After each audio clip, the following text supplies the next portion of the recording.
अभिभावकों की सबसे बड़ी मुसीबत या कह लें कि सामान्य समस्या यही है कि बच्चे उनकी बात नहीं मानते। बच्चों से अपनी बात कैसे मनवाएं? इस समस्या से निपटने के बहुत से उपाय हो सकते हैं जो पुस्तक के अलग अलग अध्यायों में आपको पढ़ने को मिलेंगे। यहाँ भी हम इसी समस्या से जुड़े उपायों पर चर्चा करना जरूरी समझते हैं।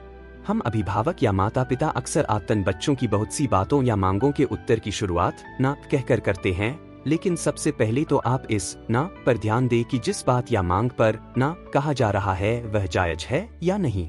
आप सोच रहे होंगे कि क्या बच्चे से अब सोच सोच कर बात करनी पड़ेगी? हाँ भी और नहीं भी। जैसा कि हमने पहले ही कहा कि यह पुस्तक उन अभिभावकों के लिए है वो वाकई गहराई से अपने बच्चों का विकास चाहते हैं। अक्सर होता यह है कि हम आतन ना तो आसानी से कह देते हैं, लेकिन बच्चे के जिद करने, हाथ पैर पटकने, रोने पर हम उनकी बात मान लेते हैं, उस ना को हाँ में बदल देते हैं। 50 माताओं को इससे जुड़ी एक प्रश्न तालिका दी। 49 माताओं ने माना कि वे अपने ना को हाँ में बदल देती हैं। इसका परिणाम क्या होता है? इसका परिणाम यह होता है कि बच्चा अपनी गलत बातें मनवाने के लिए चीखना, चिल्लाना, रोना, इन सब का ट्रम्प कार्ड की तरह प्रयोग करने लगता है। मनोचिकित्सक भी कहते हैं कि बहुत से, सब नहीं, बच्चों का रोना दिखावटी होता है। बच्चे दिखावटी जिद करते हैं, रोते हैं।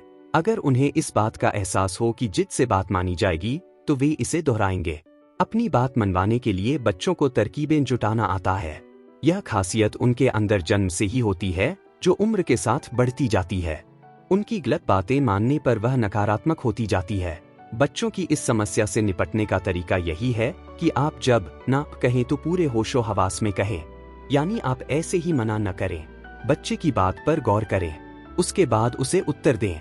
जुनैद के पेंसिल बॉक्स में एक अच्छी पेंसिल थी और उसने मम्मी से दूसरी पेंसिल मांगी। मम्मी ने फौरन ना कह दिया। एक और पेंसिल देना मम्मी के लिए कोई बड़ी बात नहीं थी, लेकिन यहाँ अनुशासन के लिहाज या और किसी भी वजह से न जाने क्यों मम्मी ने मना किया। जुनैद से कुछ पूछने की जरूरत भी नहीं समझी कि आखिर वह दूसरी पेंसिल क्यों रखना चाहता है। हो सकता है उसका तर्क बिल्कुल सही हो सकता है बिल्कुल गलत हो। बात बहुत छोटी सी है। यह तो बस एक उदाहरण है, लेकिन ऐसी ही छोटी छोटी न जाने कितनी बातें दिन भर में घट जाती हैं जो बच्चे के दिमाग में माँ पिता की छवि बना देती हैं कि ये तो ना ही कहेंगे। ना का प्रयोग जब हम संभल कर नहीं करते हैं तो बच्चे धीरे धीरे हमारी बात मानना छोड़ देते हैं। थोड़े दिनों में हमारे ना का प्रतिबिंब उनके ना में दिखाई देने लगता है। निर्णय लेने के लिए समय मांगे तो अभिभावक करे क्या? यह निर्णय करना अक्सर मुश्किल होता है कि बच्चे के लिए क्या बहुत अच्छा है और क्या बुरा। ऐसे मामलों में यदि आप तुरंत निर्णय लेने की स्थिति में नहीं हैं, तो उसके लिए बच्चे से समय मांगे कि हम थोड़ा सोचकर बताएंगे। इस समय की लंबाई 5 मिनट से लेकर 1 दिन भी हो सकती है। समय लेने का निर्णय बच्चे की मांग को देखकर लिया जा सकता है और मेरा यह दावा है कि समय चाहे 5 मिनट का हो, निर्णय लेने के लिए कई बार पर्याप्त होता है। इस बीच में बच्चा अगर हाथ पैर पटकता है या रोता है तो उसे ऐसा करने दें, ज्यादा महत्व ना दें और अपना सोचने का काम करें, तभी निर्णय दें। कुछ बच्चे ना सुनना पसंद नहीं करते और मना करते ही अधिक जिद शुरू कर देते हैं। ऐसे बच्चों के लिए अभिभावकों को थोड़ी चालाकी से बात करनी पड़ती है। बच्चे की पसंद से जुड़ी कुछ दूसरी गतिविधियों पर उनका ध्यान ले जाना चाहिए। मसलन अगर जिद खाने की चीज की है तो उसकी पसंद की किसी दूसरी चीज को सामने रख दें।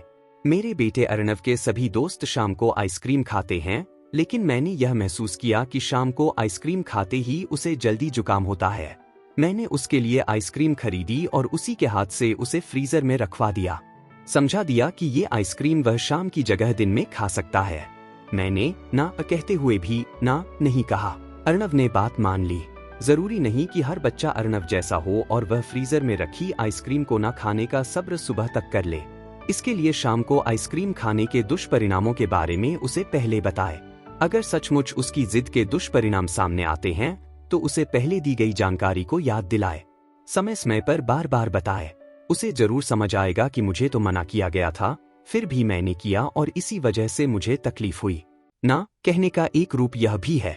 अधिकतर बच्चे कुछ समय के लिए उम्र के इस दौर से गुजरते हैं जब वे कही हुई बातों के ठीक उल्टा आचरण करते हैं। आप कहेंगे, बेटे खेलने जाओ, वे नहीं जाएंगे।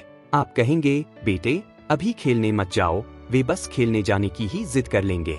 उनका यह व्यवहार कुछ समय के लिए ही रहता है। जैसा कि मैंने पहले भी कहा, ऐसे समय में अभिभावकों विशेषकर माताओं को बच्चों का ध्यान बंटाने की कला या कभी कभी उल्टा बोलकर काम निकालने की कला भी आनी चाहिए। ना शब्द पर कई बार माता पिता का सामंजस्य नहीं बन पाता और बच्चे इसका फायदा उठाते हैं। अच्छा है कि ना पर माता पिता का तालमेल हो और जिस बात के लिए एक ना कहें दूसरा उस पर अडिग रहे, लेकिन ध्यान रहे कि यह ना गलत ना हो। अगर माता पिता में कोई आपसी मतभेद है भी तो उसे बच्चे के सामने न आने दें। बच्चे को ना या हाँ कहने के पहले आपस में बात कर लें और अगर गलती से एक ने हाँ या ना कर ही दिया है तो उस पर कायम रहें। इसका बच्चे के दिमाग पर अच्छा और गहरा असर पड़ता है। उस समय भले ही कुछ देर उसे बुरा लगे, लेकिन माता पिता के ऐसे व्यवहार से उसके व्यक्तित्व में दृढ़ता ही आएगी। उसे लगेगा कि अगर परिवार के दो मुख्य स्तंभ निर्णय दे रहे हैं तो वह सही ही होगा। इससे आपके ना पर भी वह संतुष्ट ही रहेगा। ना को ना रखना जितना जरूरी है उतना ही जरूरी है हा को हा रखना। यही वे दो बिंदु हैं जिन पर अगर आपने सच्चाई में अमल कर लिया तो यकीन मानिए आप कभी यह शिकायत नहीं करेंगे कि आपका बच्चा आपकी बात नहीं मानता। हा को हा रखने के लिए भी जरूरी है कि किसी भी बात या मांग के लिए आप हाँ सोच समझकर बोलें। बच्चे की बात ध्यान से सुने। समय नहीं है तो उससे थोड़ा समय मांगे। सुबह 9 बजे बच्चा मम्मी मम्मी मैं सौरभ के घर जाऊं। मम्मी किचन में जल्दी जल्दी पापा का लंच तैयार कर रही है। मम्मी अच्छा जाओ। लंच तैयार करने के बाद मम्मी ने समय देखा 9 बजे थे। वह नहीं चाहती थी कि बच्चा इस समय किसी के घर जाए। वह पछताई। सौरभ के घर फोन किया, बेटा आप वापस आ जाओ, बाद में चले जाना। बच्चे ने आने को मना कर दिया। मम्मी ने दोबारा कहा, बच्चा मम्मी मैं अभी नहीं आऊंगा, आप क्या कर लोगी। जाहिर है बच्चे की इस बात पर माँ को थोड़ा या ज्यादा बुरा लग सकता है। इसकी जगह यह हो सकता था, बच्चा मम्मी मम्मी मैं सौरभ के घर जाऊं। मम्मी बेटा बस मुझे थोड़ा समय दो, मैं अभी समय देखकर बता पाऊंगी कि तुम जा सकते हो या नहीं। या संक्षेप में कि 5 मिनट रुको मैं बता देती हैं। बच्चा नहीं मैं नहीं रुक सकता, आप अभी बताओ। सम्मी तुम्हें इंतजार करना पड़ेगा तभी मैं बताऊंगी। बच्चा चुप रहेगा या ठीक है कहेगा। बच्चे से सोचने के लिए समय मांगने को अपनी रोज की आदत न बनाए। इससे बच्चा खींच जाएगा और आपके उत्तर की प्रतीक्षा किए बिना अपना मनमाना काम करेगा। अच्छा तो यह है कि बच्चा जब कुछ कह रहा हो तो उसकी बात को ध्यान से सुने। इसमें मुश्किल से कुछ सेकंड या मिनट का समय लगता है। बच्चों की छोटी मोटी ऐसी बहुत सी बातें या मांगे होती हैं जिन पर नानुकुर किए बिना हाँ कह देने में कोई हानि नहीं है। मसलन मम्मी मैं एक लड्डू खा लूं।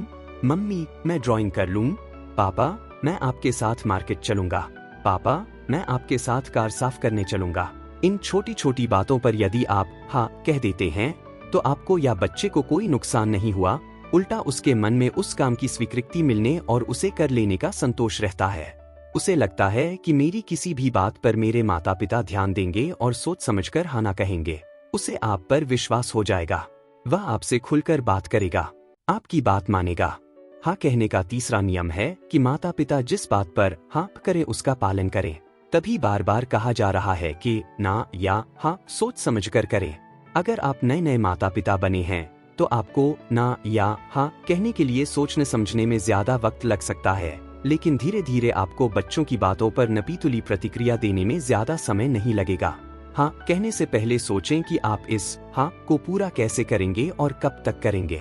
आपने बच्चे से वादा किया या उसने जन्मदिन पर नई साइकिल मांगी और आपने भी लाड़ प्यार में हाँ कह दिया। पता लगा कि 3000 से 3500 रुपयों की साइकिल लेने से आपका उस महीने का बजट ही गड़बड़ा रहा है। बच्चा उम्मीद में है, उसने दोस्तों को भी बता दिया है। रात को साइकिल के सपने भी देखने लगा है। आप भी दिल से तो साइकिल लाना चाहते हैं लेकिन पैसे से मजबूर हैं। कोई बात नहीं, बच्चे को हाँ करने से पहले ही इसके बारे में सोचें कि आप इस महीने अतिरिक्त खर्च कर सकते हैं या नहीं। उस समय नहीं सोच सकते तो समय मांगे। समय मांगने के बाद आपका जो भी निर्णय हो उस पर बच्चे से बात करें। उसे कारण बताएं। बेटा साइकिल आ तो सकती है लेकिन इस महीने नहीं, थोड़ा और इंतजार करना पड़ेगा। बेटा पापा मुझे साइकिल ही चाहिए। पापा ठीक है लेकिन अगले महीने तक रुकना पड़ेगा। बेटा कोई बात नहीं पापा, अभी जन्मदिन पर आप मुझे कोई गेम दिलवा दीजिए, जब साइकिल के पैसे हों तब साइकिल ले लेंगे। पापा अच्छी बात है बेटा। बच्चे के साथ चर्चा के बाद जिस पर आपने सहमति जताई उस बात को पूरा कीजिए।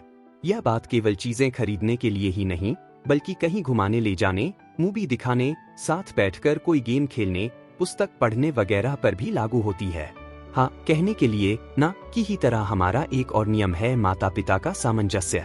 मैं यहाँ वही बात दोहराना चाहूंगा कि ऊपर के 3 नियमों को ध्यान में रखते हुए अगर माता या पिता दोनों में से किसी ने भी किसी बात के लिए हाँ कह दिया है, तो फिर दूसरे पक्ष को भी एकमत होना चाहिए। इससे बच्चा हो कही हुई चीज को पाने में, गेम खेलने में, घूमने जाने में दुगुना उत्साह महसूस करेगा, क्योंकि इसने जो काम किया उसकी जो मांग पूरी हुई उसमें दोनों की सहमति शामिल है। बस बच्चे के संतुष्ट होने के लिए और क्या चाहिए। अगर आप संयुक्त परिवार में रह रहे हैं तब भी हाँ या ना के लिए एकजुटता दिखाए। घर के बड़ों को अलग से समझा दें कि ऐसा बच्चे की भलाई के लिए किया जा रहा है। हाँ या ना शब्द कहने, सुनने और लिखने में कितने छोटे हैं, लेकिन बच्चों के व्यवहार को अनुशासित और मन को संतुष्ट करने के लिए कितने महत्वपूर्ण है। हाँ या ना की प्रक्रिया और इससे जुड़ी शिक्षा आप बच्चे की 2 साल की उम्र से ही शुरू कर सकते हैं। इससे आपको उसके विकास में व उसे अपने अनुकूल ढालने में और अधिक आसानी होगी।